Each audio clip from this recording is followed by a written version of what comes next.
It is Monday, May 4th. Welcome back into the Keep Boone Healthy Facebook video channel. I'm David Jackson with the Boone Area Chamber of Commerce, and we are joined now by our North Carolina House Representative, Ray Russell, who is fresh off a return trip from the state capitol, where over the weekend, the North Carolina House and Senate came together on $1.5 billion worth of COVID-19 related stimulus that Governor Roy Cooper signed into law earlier today. So first of all, Representative Russell, thanks for joining us.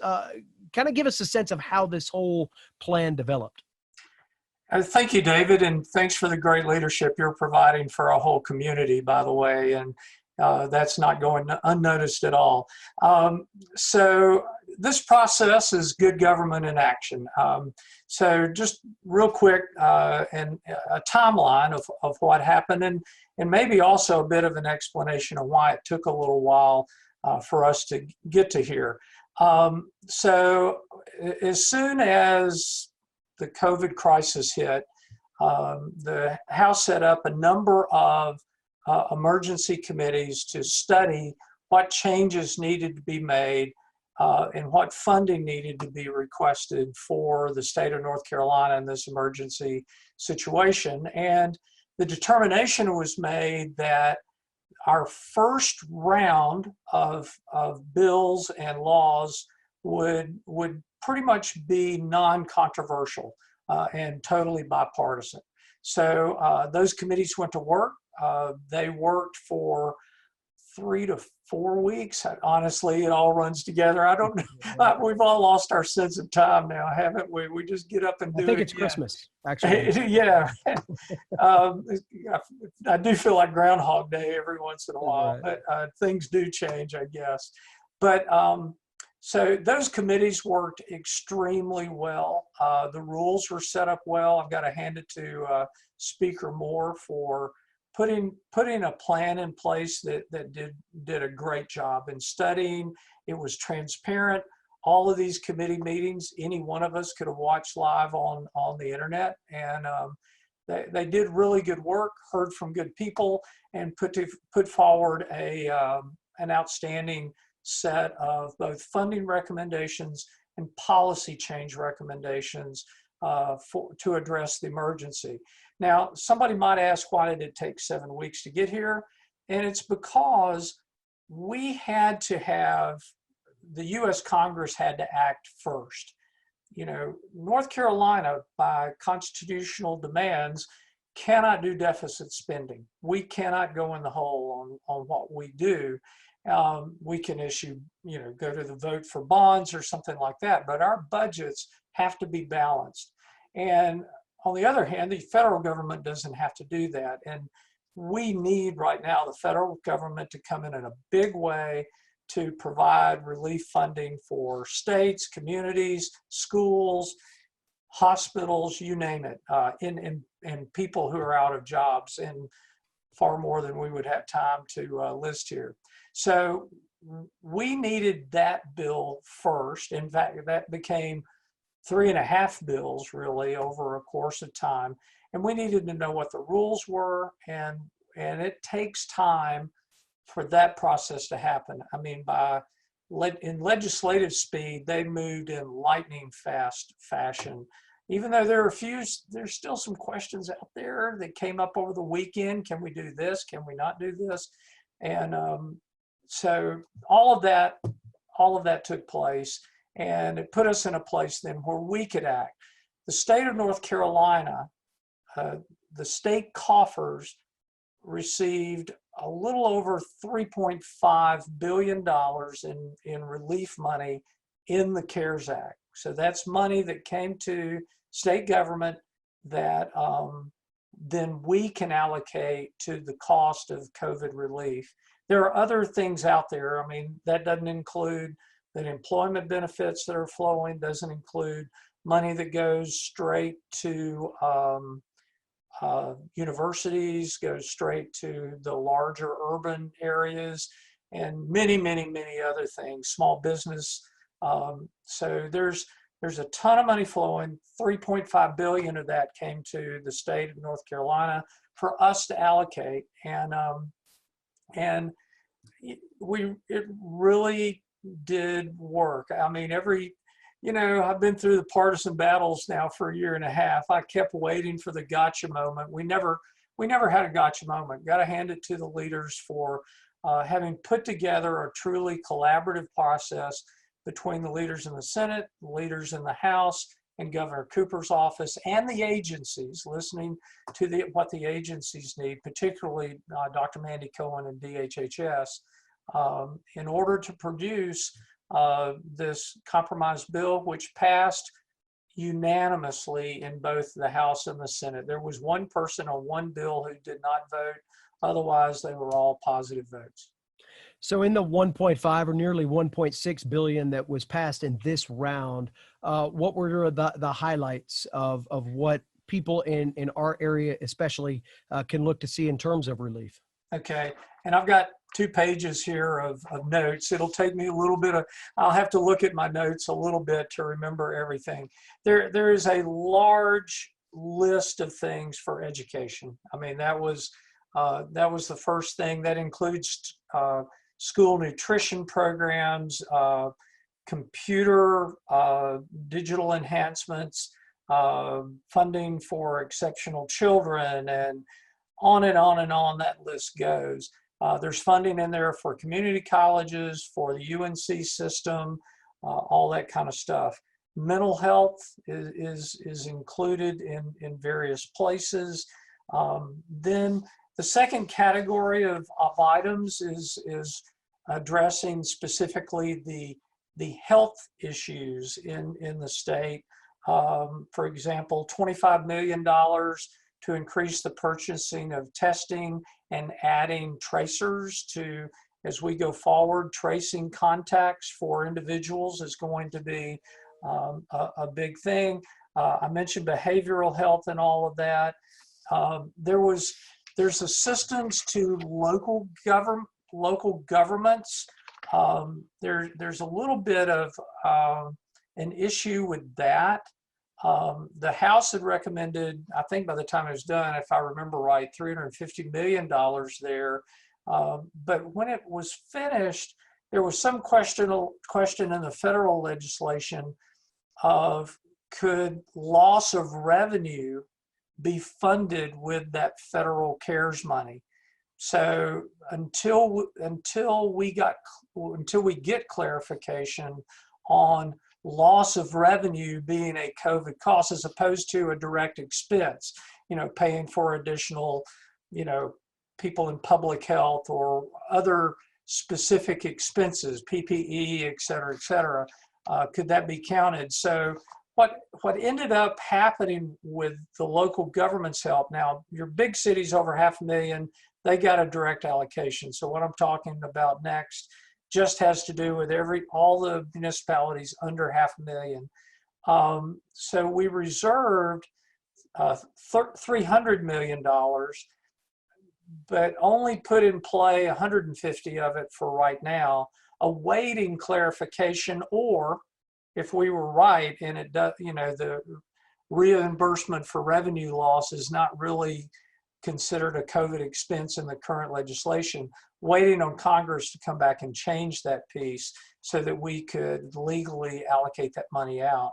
So, so that piece, that is coming to counties. Municipalities can work with counties, and counties can in turn allocate money to municipalities for COVID related costs, as long as it's within the federal guidelines. And then when we get that other clarification out of Washington, I think that's automatic to turn loose of the other $150 million. So there is a question on, for example, loss of tax revenue, sales tax or occupancy tax and things such as that. Is that technically something that we can allocate money to deal with from this? So we put it in reserve, and hopefully we get clarification on that. A lot of money for hospitals, in particular rural counties, and in rural counties that are particularly hard hit with the coronavirus cost. Let me think, well, I'm leaving out. mentioned school nutrition. I know I'm leaving out something. Food shelters and food and safety and shelter for DSS and for homeless and various things like that. There is money in there. Another big item is transportation, DOT. DOT is caught in that technical question of loss of revenue. So obviously gas tax just got pummeled in the process. And I filled up. Now I have a hybrid car. So I go part of the ways on electricity and the rest of the way on gas. I filled up my car for $8.50 last week. And I pumped the gas and I looked up $8.50. So obviously people are not using gas, and the price of gas is just gone through the floor. So DOT has suspended and pushed back some operations, laid contractors off, some subcontractors, and pushed back projects. There's $300 million in this, pending that clarification to help DOT with that loss of revenue. And community health centers, free health centers, marketing for Visit NC is in there. Our friend Ryan Tilley who sent me some emails about that. We'll talk about that on a webinar last week. That was going to so there is money for that, and a little bit of money for broadband expansion, even though we've got a long way to go. I mean, there are several things that this pandemic has highlighted. The struggles of rural healthcare at the top of that list. But another one has to do with when the kids had to be served education remotely. Folks that did not have adequate broadband. We've been talking about that all year. I've been arguing for more money in that. And, my opinion is any way and every way to get it out there is what we ought to be doing right now. But there was a little bit of money put out there for that. Like I said, we have a long way to go. Policy changes really quickly. I'll just recap some categories. There's all kinds of technical legal things that had to be done. Issuing marriage license, how notaries work. Can they take a video representation of somebody, a live video? Can they get on Zoom and watch somebody sign a document and that count? Things happening in courts, in mental health and DSS, all kinds of technicalities in that. Education probably got the biggest set of policy changes, just dealing with the loss of contact hours in the current year, and waiving all kinds of grading and assessment rules, all kinds of things like that. Healthcare issues that obviously have come up, and I'm leaving out some really important things, but I've got there's the bill summary for the policy changes. I didn't go look and see how long the bill actually was, but I mean, the two bills together were budget-sized bills total. And so it was a massive piece of legislation, and we got it through. Governor signed it today, like you said. Well, and we'll have a link up on our boonechamber.com/local response page that's got some information from the governor's office about what all was in that. But always good to hear from somebody that was in the room. Ray, I guess the next question that people might want to know, because there is more money to be allocated, what do you feel like some of the next priorities might be, and things that will help not only our section of North Carolina, but the entire state? That's a great question. So we spent roughly 1.5 billion, and we've got 3.5. Nobody thought we ought to allocate all 3.5. I mean, this crisis is going to go on for a while, and we tried to address the things that had to be done right now, and then we'll come back. We'll be in skeletal session for 2 weeks. Committee meetings will be going, kind of similar to what we were doing for several weeks before. All of those are accessible remotely. Legislators can be at their homes and access and participate in those meetings. They're visible. If you go to the website ncleg.net, you can watch government in action, and actually you'll be pretty impressed with how well this goes, and some really the testimony provided by groups to these committees was just really informative about what's going on across the state. That'll go on for 2 weeks. We were told to expect to be back in Raleigh on the week of May 18th, and then we'll start the next set of things. The next set of things is going to be, there'll be some more disagreements. I mean, because we just took care of the things basically everybody agreed on and what had to be done, the obvious stuff. There will be some disagreements on things as we go forward. The kinds of things that I was concerned about that aren't in the bill already, among many things, there are a lot of things that's a good idea for us to let's see how things develop. Not to rush into something. Protection for frontline workers. I mean, we've got the flare up of meat processing plants across the state, making sure those workers are protected as best as possible, making sure that workers, if they do not feel safe in a workplace, that they have the option of not coming to work and still having paid time off, rather than somebody feeling like they're forced to come to work at a low-paid job. And as I heard someone say in the governor's briefing today, take a Tylenol, get to work so that you don't have a fever because you feel like you've got to work to keep your family.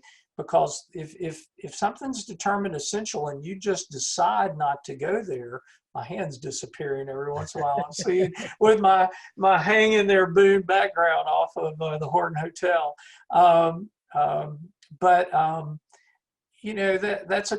That raises not only safety issues for the employees, but also safety issues for us in what's coming out of those plants. We've got to do some work on strengthening the unemployment safety net.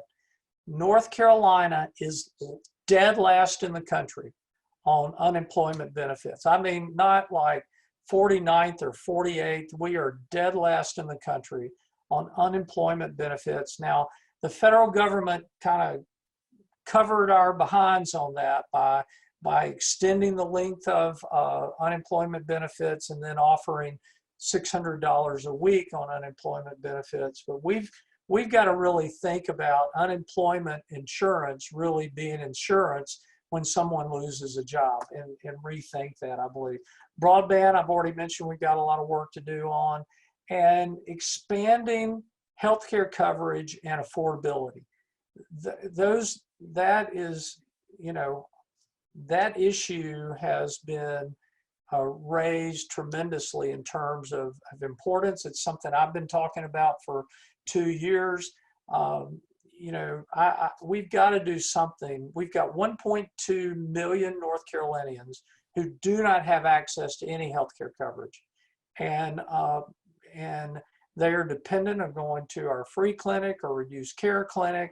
That's not working out very well in a COVID crisis. And someday after this crisis is over, we're going to have to ask the question, why is cancer any different from COVID or heart disease or other things that most of us can have health insurance for and be covered? But we've got to think about those kinds of issues going forward. So that's my list, and others will have their list. But for right now, we're just excited that we really did put together a good bill that came truly from bipartisan sources. Well, Ray, I first of all echo a lot of what we've heard in this community, and thank you, and also Senator Deanna Ballard for keeping things in a bipartisan way at this critical point in time, not only for our community but for our state. That's language that people want to hear, and they certainly appreciate the action taken by both chambers to make this a good first step in the right direction for all North Carolinians, and completely again appreciate both you and Senator Ballard your access at this point in time too. I think that really resonates well with our community members to know that as you all are our elected representatives, you all have been very both of you have been very eager to speak with constituents, and that means a lot when people have issues that they're working through that may be slightly nuanced and maybe just pertain to them, but you're lending that ear to them, and that means a lot. So on behalf of our community, thank you very much for being willing to hear that conversation at this point. Thank you. That's important to me, and I think especially in a crisis, communication. That's right.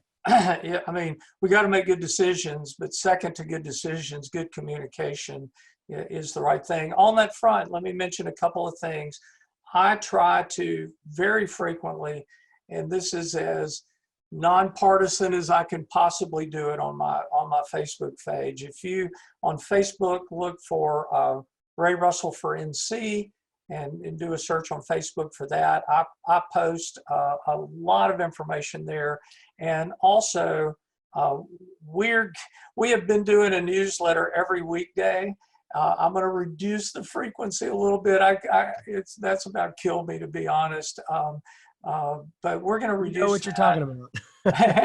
We're going to reduce it probably to 3 days a week, or if some big event, we'll do it probably Monday, Wednesday, Friday, and that'll be a combination of newsletters and virtual town halls that we do on Facebook. We've got actually one of those Monday night at 7 o'clock that we'll do on our Facebook page. When we don't do a town hall meeting, we'll have it with a newsletter. If somebody wants to sign up for the newsletter, the easy way to do that is simply to text Ray Russell, RAYRUSSELL, 2 L's, and to 22828. If you send a text, it'll ask for your email address and get you signed up for our newsletter. Well, thank you again for your time today, and we look forward to catching up with you again. Thank you so much, David. Again, thanks for all you're doing for this community. It's terrific.